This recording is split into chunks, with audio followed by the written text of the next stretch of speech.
Okay, we're back. It's the Hellsen campaign. I'm sorry I haven't posted anything on this in the last few days. I've been sick with, um, wait, what? Makassar is British? What? Anyway, I was saying I've had that. Oh, and he had a mine too. Jeez. So I can't even talk. Uh, okay, so this ship just hit a mine at Kupang, which is nice. And what I was saying was, I've had the stomach flu. I'm feeling better now. But Makassar up here, if you can see that, just turned British. I don't get that at all. That's bizarre. That could kind of screw him over. Huh. I don't. We'll have to really look as to how that could have happened.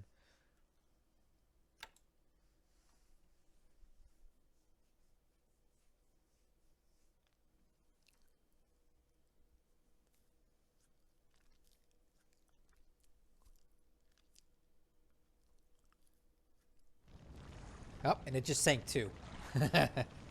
Oh, one of our mines finally did something right. Oh, great. A bombardment. This is going to be great. So it looks like the light cruiser Naka. Let's see what else we get from this. A lot of destroyers. They damage a lot of aircraft. And these are just small ships too. I'll bet he hits us a few more times. We're just going to have to get all these aircraft out of here. It's just too late. And another bombardment by the Ura. With destroyers as well.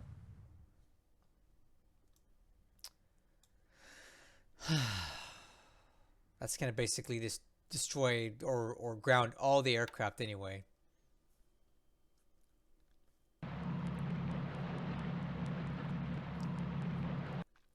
Okay, he's landing at Tanjung Salor.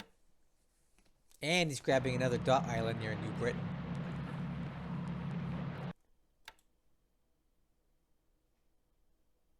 Okay, more unloading at Kupang. And an invasion at Palopo as well. Man, he's grabbing so many bases. I really got spoiled playing Lodric because he took forever to do anything in the Dutch East Indies. And now it's quite a bit different.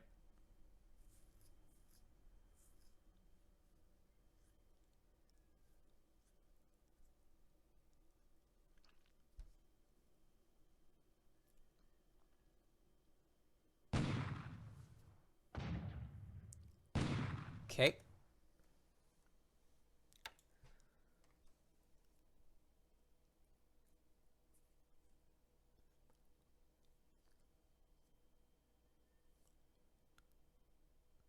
Okay, here we go, air operations. This is the AM phase.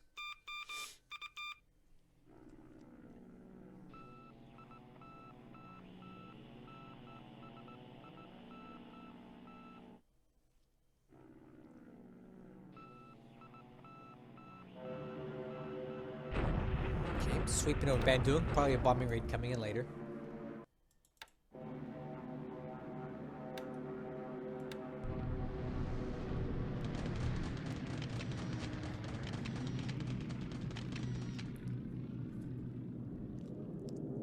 Oh no. Yeah, these guys are caught out in the open here getting into Canton. And yep, ain't gonna be pretty going in. We're gonna take a lot of casualties from these bombers. I bet they're flying very low.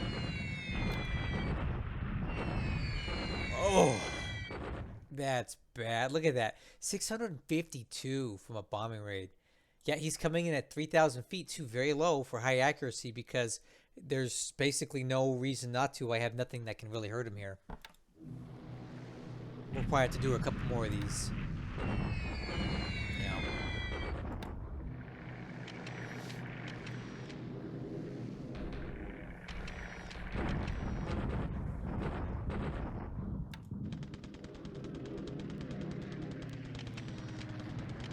Okay, here's our raid on Bandung.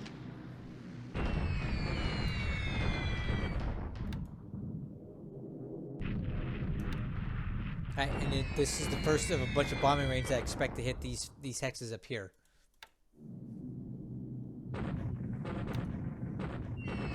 Yep.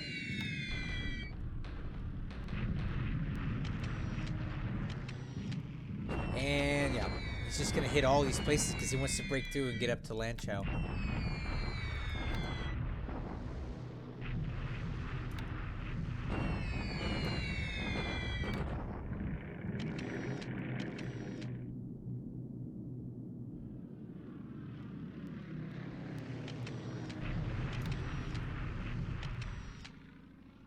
Okay, let's keep it going.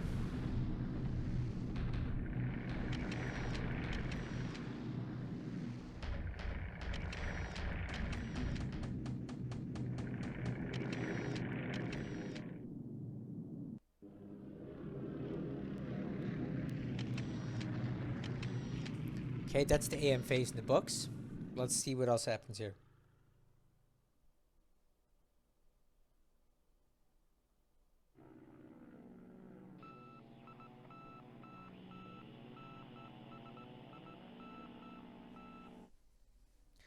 Going into the PM phase now.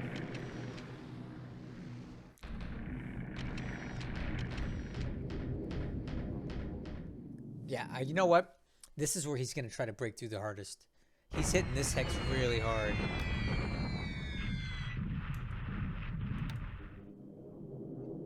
He wants this hex.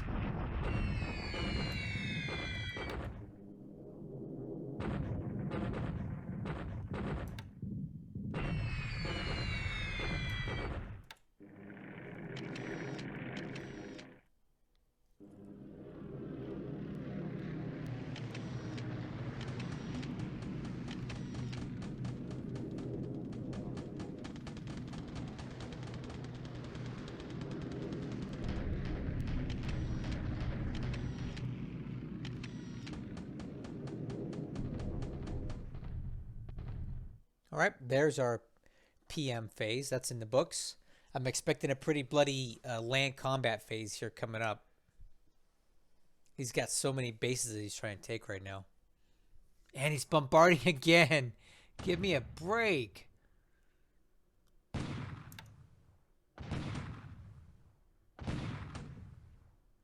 Oh, my poor aircraft are just Swiss cheese right now.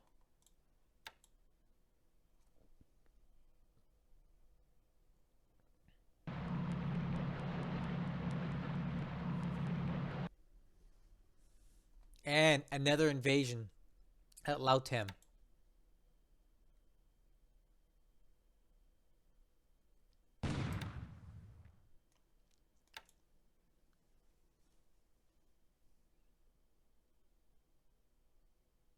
All right, now we'll get into land combat. Let's see how this goes. Okay, some more cleanup operations on Malaya. I'm sure a couple of these guys will be dead now. 1, 2. That's to be expected. Bombardment of Bandung. He gets the better of that one today. Alright, bombardment at Clark Field. We've been doing pretty good here. And as long as we have supply, we'll be fine. But as long as we have supply is the key thing here. We won't have it indefinitely. Alright, we definitely trade better than he did today. Alright, our tank regiment is in Prome. I have a feeling we'll do okay.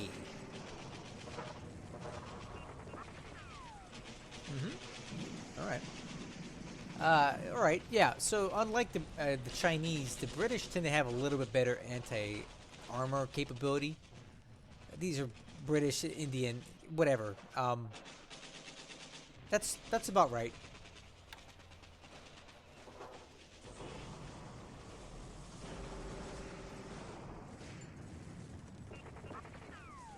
Alright, he grabs Naga. We're not there.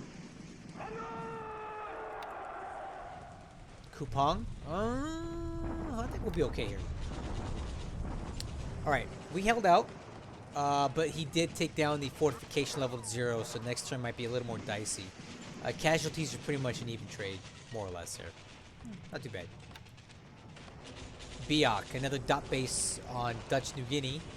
He'll take that without any issues because we're not there.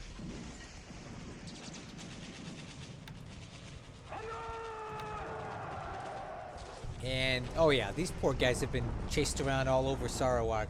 They're probably going to go split off in a bunch of different directions here.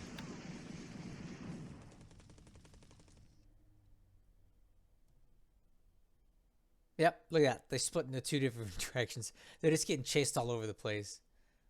Almost forgot about these guys.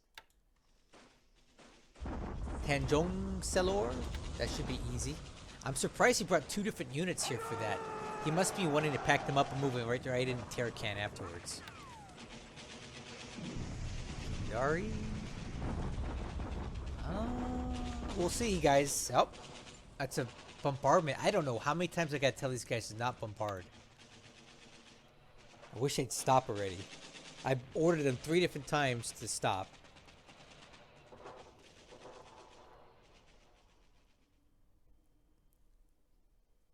All right. Well, now we're gonna go to the cleanup phase here and see what we're getting.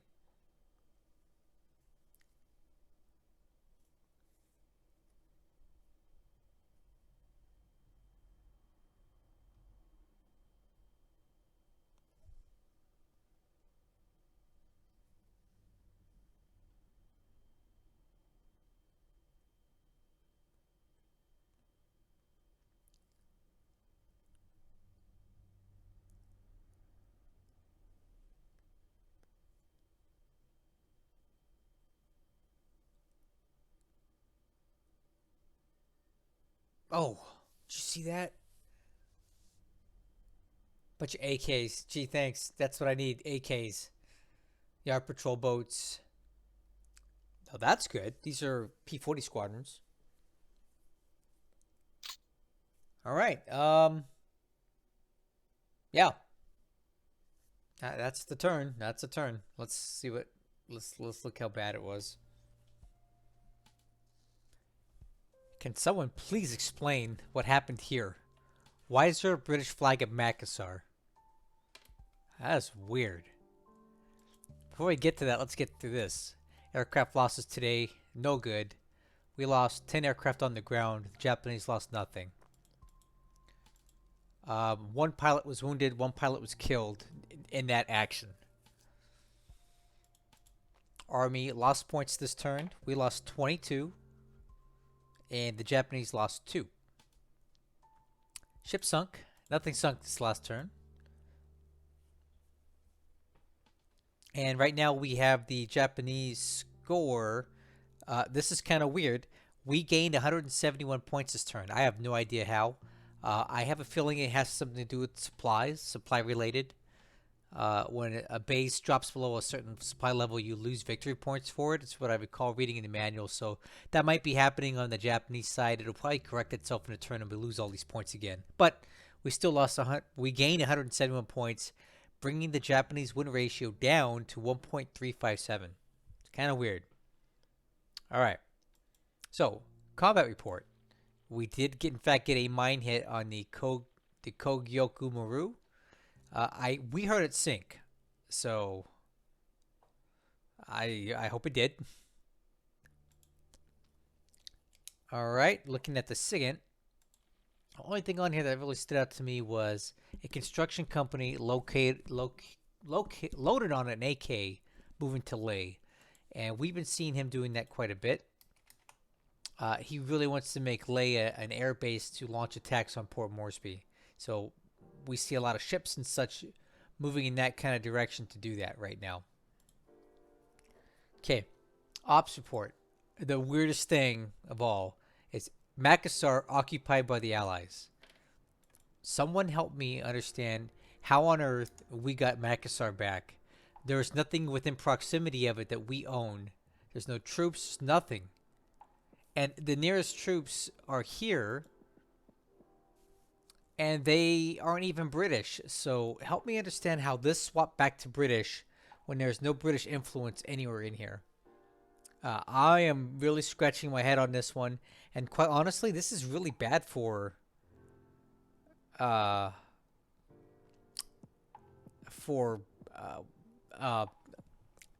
because there was probably a lot of supplies here that they needed to conduct his operations, and now we cut him off from them.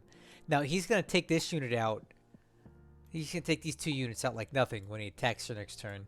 And then he can race down here and recapture Makassar, but I just don't know why it flipped to begin with. I've never seen anything like this before. Let me know if you have.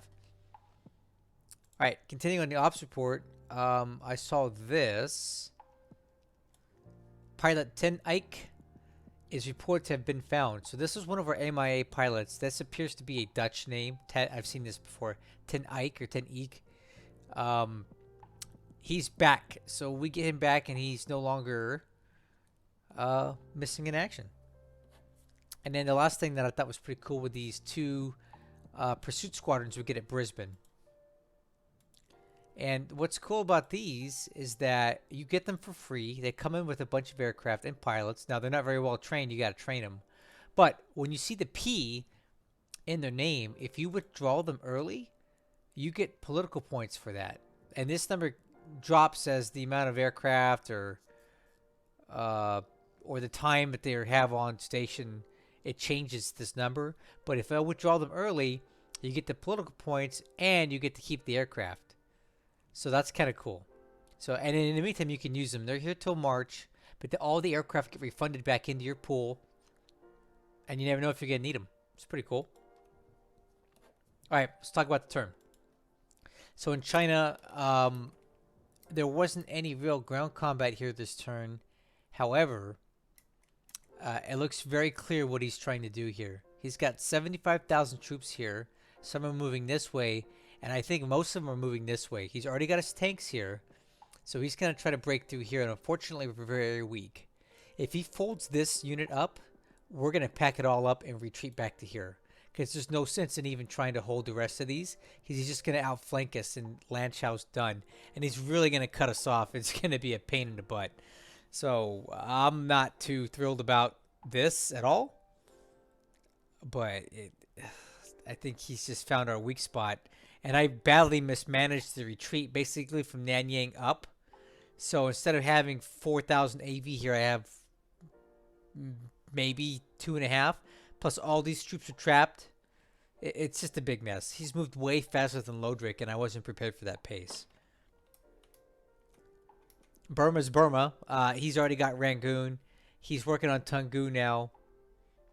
We did stop him at Prom, though. This small armored unit was no match for these guys, so we should be able to hold this advance. With these 2, we probably won't be able to hold. The usual cleanup operations over here. Nothing to really even mention. Same in Sumatra. These poor guys keep getting bounced all over the place, right? But I actually see an opportunity here. We can go to move. And send these guys back to Pontianak just to do it. And we'll just kind of back cap it here before he can get to it. And this be disruptive. Keep moving troops back around here. These guys are going to leave right there, but that's what we're going to do here.